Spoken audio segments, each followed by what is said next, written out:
2025. After 4 years, all that's left is one word. Dismiss!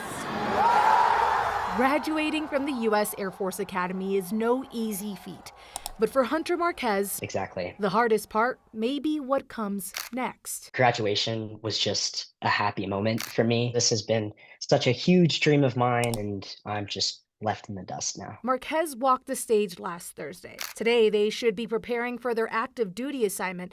Instead, they joined a federal lawsuit in hopes of overturning the government's ban on transgender service members. The lawsuit claims the policy violates trans service members' rights to equal protection under the law.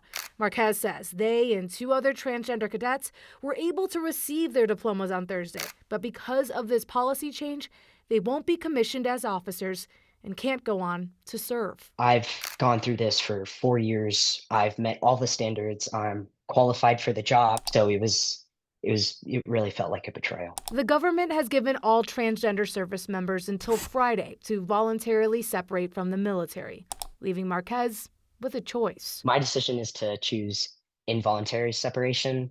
Obviously, this decision did not come lightly because this is, my livelihood that is hanging in the balance. But it just doesn't make sense why we are getting rid of thousands of qualified individuals who are the definition of warfighters. Fight is what Marquez plans to do. With graduation over, the real battle begins. I'm proud to be a graduate of the Air Force Academy, but the fight will not stop for me. We did reach out to the Air Force Academy, and they did confirm 3 transgender cadets did graduate but will not be allowed to become officers. They say these actions are in line with the current Department of Defense policy. As this lawsuit plays out, Marquez is applying for grad school in Colorado. Jaleesa Rosari, 9 News. It is such a, well, it's so prestigious to even get into the Air Force.